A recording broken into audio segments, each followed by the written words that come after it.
మనం ఈరోజు రథం ముగ్గు ఎందుకు వెయ్యాలి? సరే వినండి. మనం రథం ముగ్గు ఎందుకు వేస్తామో నేను చెప్తాను. చాలా కాలం క్రితం బలిచక్రవర్తి అంటే మహాబలి అనే ఒక గొప్ప రాజు ఉండేవాడు. ఆయన రాజ్యంలో ప్రజలు చాలా సంతోషంగా జీవించేవారు. బలిరాజు చాలా దయగలవాడు, న్యాయంగా పాలించేవాడు, అలాగే ఎంతోమందికి దానం చేసేవాడు. ముఖ్యంగా ఆయన మాట నిలబెట్టుకునే రాజు.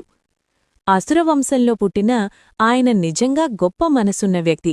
అంతేకాదు, శ్రీమహావిష్ణువు భక్తుడు కూడా. బలిరాజు మంచి పేరు, శక్తి పెరుగుతుండడంతో స్వర్గంలోని దేవతలకు లోక సమతుల్యత మారిపోతుందేమో అనే ఆందోళన కలిగింది.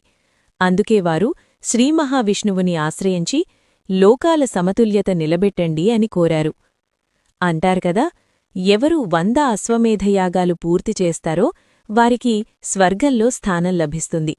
బలిరాజు 99 యాగాలు పూర్తిచేసి 100వ యాగం చేస్తున్న సమయంలో శ్రీమహావిష్ణువు వామనావతారంలో ఒక చిన్న ముద్దైన బాలుడిలా అక్కడికి వచ్చాడు. బలిరాజు ఆ బాలుడిని ఆదరంగా స్వాగతించాడు. అడిగాడు, ఏం కావాలి అని. వామనుడు ఇలా అన్నాడు, నాకు బంగారం, నగలు ఏమి వద్దు. నాకు కేవలం 3 అడుగుల భూమి చాలు. ఇంత చిన్న కోరిక అని బలిరాజు చిరునవ్వుతో ఒప్పుకున్నాడు. బలిరాజు